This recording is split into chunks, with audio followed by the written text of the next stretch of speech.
And welcome back. Appreciate you watching Morning Live. The stakes are high as the South African Local Government Association begins a new round of wage talks with municipal workers' unions. Now, the negotiations began yesterday with the South African Municipal Workers' Union, SAMWU, tabling a demand of 4,000 Rand across the board increase.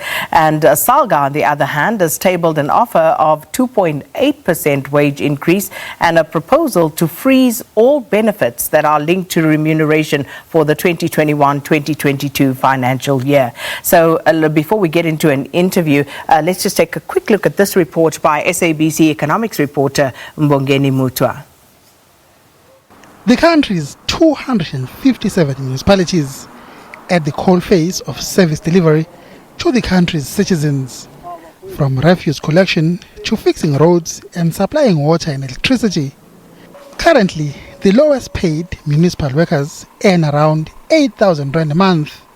Some wants that to be increased to 15,000 Rand a month, citing the high cost of living in the country.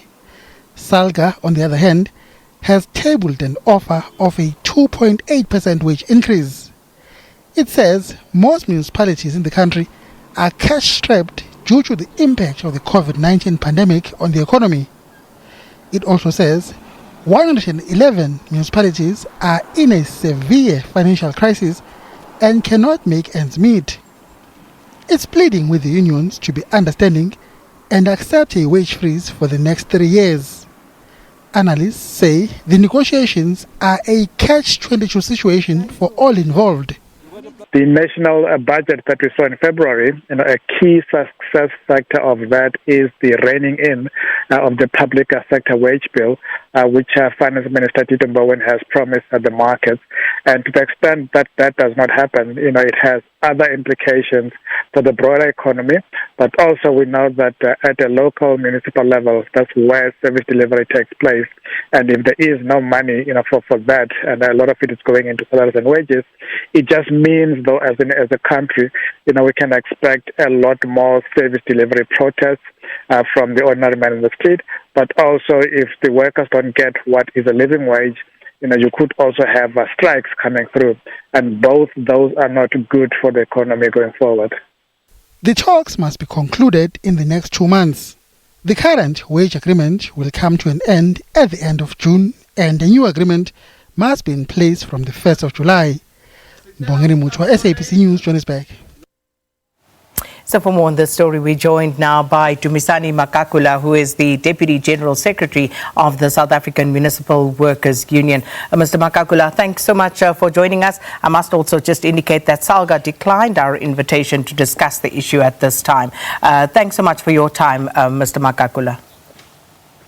Thank you. Good morning, and good morning to the viewers of the SABC. So interesting times it always is when we get to wage negotiation season, but this time perhaps even more so, given that we are in the midst of a pandemic, have been for the last year. So what is the latest in these wage negotiations with the South African local government negotiations? Yeah, we are well aware that these negotiations couldn't have come at a worse time, more especially because of the economic downturn and owing to the current pandemic. But we have also been able to show, which is also confirmed by Treasury, that the municipalities have been able to collect revenue, and actually collection of revenue has risen by up to 13% despite the pandemic. So there is a valid counter to the argument of the impact of the pandemic, because the collection of revenue has increased. And though we believe that municipalities could actually improve on collection of revenue. Interesting you should state that, Mr. Magagula, because I was actually reading up on just the state of these municipalities, and as of 31st of December 2020, 160 municipalities out of 257 actually experienced a form of financial distress. And of those, 111 were actually experiencing severe financial distress, resulting in persistent material breaches of financial commitments. How do you respond to that? It's interesting that it's called financial distress. Municipalities are not undergoing financial distress. They are going a serious financial mismanagement. They are going a serious financial over expenditure on items that they should not be spending on. Municipalities are privatizing. Municipalities are not managing finances correctly. It's not a financial distress. There is income that goes into the kitty of the municipalities. There's income from government agencies. There's income from residents. There's also income from treasury in terms of local government funding, but they're not handling the funds correctly. It's not a financial distress. It's a financial mismanagement. So what is the solution to that problem? Because either way, it means that many of these municipalities are insolvent concerns for all intents and purposes. So how do you resolve that in order to make sure that the money is actually available for your demands to be met? We have pointed to a few solutions for the municipalities.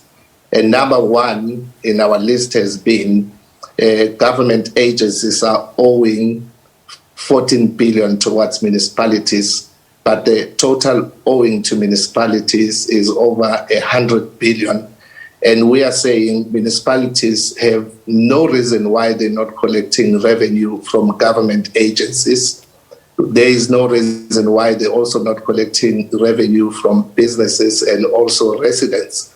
We know that residents, as part of residents ourselves, would plead poverty to an extent, but there are quite a number of people who do want to pay rates and taxes, but we can prove that municipalities do not even issue out statements. There is just no intention to collect revenue by municipalities, and they want to now have municipal workers taking bait for mismanagement. They want workers to take bait for COVID-19. Meanwhile, they've even received funding to cater for COVID-19. So the reality, as per what is in the coffers of any given municipality at the moment, would vary naturally. But obviously, you need the money in order to pay. And if the money is not there, Mr. Magagula, how do you suggest this be taken care of? Money should be collected. We are not going to take the blame for mismanagement and for unwillingness. This unwillingness has been further displayed. You would see that in our negotiations, the same argument that we are bringing and the same sources of documents we are using is what the employer is also using, but their interpretation is totally different from what we interpret. But the reality is that municipalities do have this money. They are not collecting it. They want it to stay in other pockets instead of having it in the pockets of the municipality so that municipal workers can afford a living. Mr. Magagula, that insert that we played before we started this interview by our reporter Mbongeni Mutwa, he reports in that package that currently the lowest paid municipal workers earn around 8,000 Rand per month. Now, how do you justify your calls for a 15,000 odd sectoral minimum wage? How do you justify that to the broader public? Great. The complete story is the lowest paid ranges around 8,300 and the highest paid in local government sector ranges at an annual salary of 3.6 million. That is a wage gap of a ratio of 1:443. So meaning that the lowest paid gets paid 443 times less than the highest paid. Those are the municipal managers who are even failing audits. And this is why we are saying we need to decrease the wage gap. We need to have municipal workers getting a living wage and be able to match up to the kinds of needs that every family faces on a daily basis. So one of the other issues, a 3-year salary and wage collective agreement, that's what SALGA is tabling. What's your reaction to that? Our reaction is simple. We do not want to have a collective agreement that is going to be projected on the current economic downturn. It would be difficult to agree to have the current financial status used for the next 3 years. We should be able to refresh the mandate. We should be able to go back, analyze the finances of different municipalities and look at the general economy in terms of performance. And this is why we are calling for a single-year agreement so that from time to time we go back and renew the mandate. Currently, the employer is starting at a 2.8 increase, which is much less than the inflation, which is at 1.5% less than the current average inflation. And if we agree to a multi-year, we might even be agreeing to the increases that are much less than the inflation going forward. So we're not going to accept a multi-year agreement. We believe that the single-year agreement will serve the members that we are representing. So if we look at the lowest paid workers and, your proposal for that increase, it amounts to about 80% increase for the lowest paid workers to that minimum sectoral determination that you are proposing. Now, that excludes benefits, I see. What benefits would there be? And if you say it excludes this, what exactly are you demanding as SAMWU in terms of benefits to be paid? Okay, we are demanding a minimum salary of 15,000 throughout the sector. We are demanding a monetary increment of 4,000 across the board, meaning that all municipal workers should get 4,000. And further, we are demanding a 9% increase on benefits. And these benefits, we have said in our argument, they are not necessarily linked to the salary. We want to deal with them separately because the salary increment that we are looking for is a correction of the wage gap in the municipalities. And the benefits have always been there, and we believe that it is reasonable to ask for a 9% increase on benefits. If the public says, well, 9%, you say it's reasonable, why is it reasonable in a climate where people are losing jobs, companies are retrenching across the board, people have had to take salary cuts? So how do you come up with the notion that 9% is in fact, reasonable? Yeah, those are realities of the current situation in South Africa. But to a great extent, those are not the realities that are informing the performance and the behavior of municipalities who are continuing to employ senior managers on very high salaries. It becomes reasonable to ask for an increase on the benefits because benefits, if not increased, will not mean anything to employees. For example, if medical aid cover and the contribution towards the medical aid is not increased, meanwhile the cost of medical cost is increasing, it means that the cover of the medical aid is not going to assist whoever is covered at the time. So this is why we're saying that we have to live up to the standard and the challenges that workers are facing daily.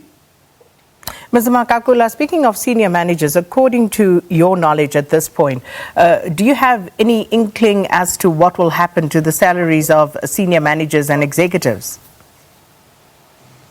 Those are, of course, determined by COGTA. Look, COGTA is relying on the government gazette on upper limits, and we know that the councils will sit, they will increase to live up to the capping on upper limits. And currently capping on upper limits says 3.9 million per annum for a municipal manager. And currently there is one municipal manager of Ekurhuleni who is very close to the 3.9 million. And we know that the council will sit and resolve to increase up to where the upper limit is kept. And this is the behavior of municipalities. Even smaller municipalities do exceed the category of payment of a municipal manager, because this is how they behave, and they're not informed by the same things that they would say we should be informed on. So just in closing, Mr. Magagula, you have about 2 months in which to find some resolution to this. And right now, you and COGTA are light years apart.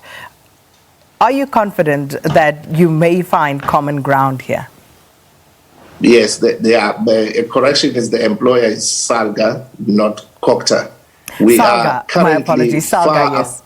Yes, we are currently far apart from each other, but we want to give a fair chance to the process of negotiation. We are going to use every legal avenue and give a substantive explanation for our demands and allow the employer to do the same. But at the same time, we know that at some point we must conclude on the negotiations. And if the employer is going to continue throwing peanuts at workers, it may mean that workers would have to go to the street and conclude the negotiation on the tars of every town and putting on their sneakers and defending their rights. We'll leave it there for the time being as the negotiations continue. Thank you so much, Dumisani Magagula, who is the Deputy General Secretary of the South African Municipal Workers Union, discussing developments and the ongoing municipal workers' wage negotiations. And just a quick input here, taking a look. Do we have time?